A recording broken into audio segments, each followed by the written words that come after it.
Hi అండి, welcome back to my channel. నా channel subscribe చేయండి, లైక్ చేయండి, షేర్ చేయండి. ఇవాళైతే పెద్ద వంకాయ తీసుకొచ్చానండి మార్కెట్ నుంచి. దీంతో చక్కగా మిక్సీ లేకుండా రోట్లో రుబ్బకుండా ఎట్లా చేస్తాను మీరే చూద్దురు గారి.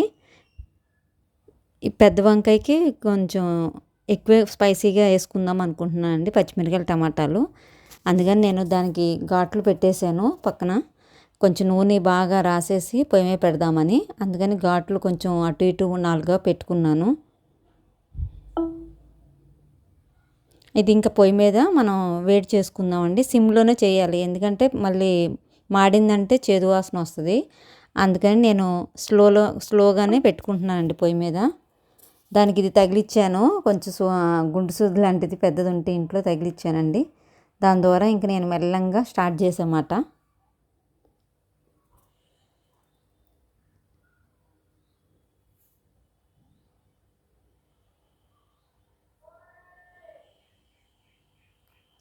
మెల్లంగా అండి, స్లోగా సిమ్లోనే పెట్టి చుట్టూరు చూసుకుంటూ ఉండాలి. చూసారు, కాయ రంగు అన్నీ మారుతూ ఉంటాయి మాట, అంటే చక్కగా వేగుతుందన్నమాట. నూనె బాగా పట్టించండి, కలర్ మారుతూ ఉంది మాట. ఇహ అన్ని 4 దిక్కులా చక్కగా కాలాలండి, కాలితేనే పచ్చడి బాగా టేస్టీగా ఉంటుంది.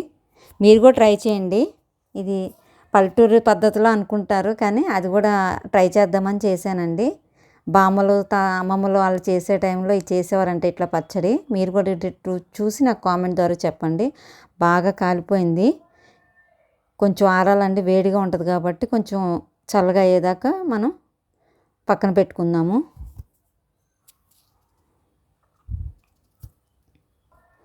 మెల్లంగా ఇదిగో తీసేసుకుంటూ ఉండాలండి, మెల్లంగా వచ్చేస్తుంది. అంటే ఏగితే మాత్రం చక్కగా వచ్చేస్తుంది, పొరలాగా పైన తొక్క అంతా వచ్చేస్తుంది. అదంతా మెల్లంగా స్లోగా తీసేస్తున్నాను నేను. చూసారా ఎంత చక్కగా వస్తుందో. మొత్తం అంతా తీసేసి శుభ్రం చేసేసుకొని అది పక్కన పెట్టేసుకుందామండి మనం. నేను స్పూన్తో ఇట్లా చేస్తున్నాను. తర్వాత మనకు కావాల్సిన పచ్చిమిరకాయలు టమాటోలు అన్నీ నూనెలో వేపేసుకుందాము.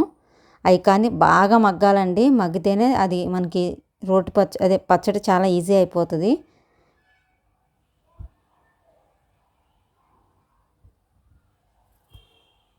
కొంచెం నిమ్మకాయ సైజ్ అంతా చింతపండు కూడా అందులో వేసేయండి.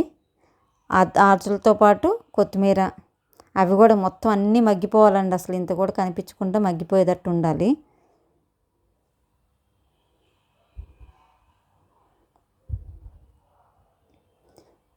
అట్ట మధ్య మధ్యలో కలుపుతూ ఉండాలండి, మాడకుండా. తర్వాత జీలకర్ర ఇవి కూడా వేసేస్తున్నానండి, వెల్లుల్లిపాయలు అవి కూడా మగ్గిపోతాయి నూనెలో అని.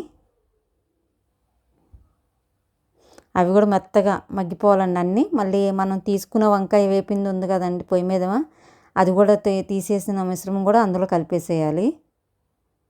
అది కూడా బాగా మగ్గిపోవాలండి, అసలు ఇంత కూడా కనిపించకుండా అంతా మగ్గిపోవాలి. చూసారా, ఇంకా అది కొంచెం ఆరినాక ఇంకా రోటితో కాకుండా పప్పు గుత్తుతోనే నేను మొత్తం చక్కగా మొత్తం మీగడ చేసేటట్టు చేసేస్తున్నానండి బాగా. అవి కూడా ఉప్పు కూడా వేసేసుకుంటున్నాను.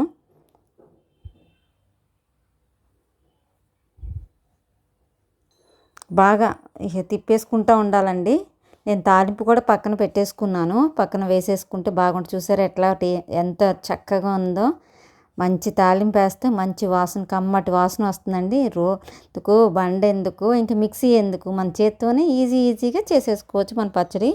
మీరు కూడా ట్రై చేసి నాకు కామెంట్ ద్వారా చెప్పండి.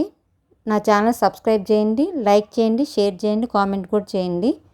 చూసారు ఎంత టేస్టీగా ఉందో. కానీ కొంచెం నెయ్యి చొక్కేసుకొని తింటే నా సామిరంగా ఉంటుందండి ఈ పచ్చడి, ఎమ్మీగా. మీరు కూడా ట్రై చేయండి కంపల్సరీ. ఇది అందరికీ తెలిసేమో కానండి, కొంతమంది నా స్టైల్లో చేసి మీకు చూపిస్తున్నాను.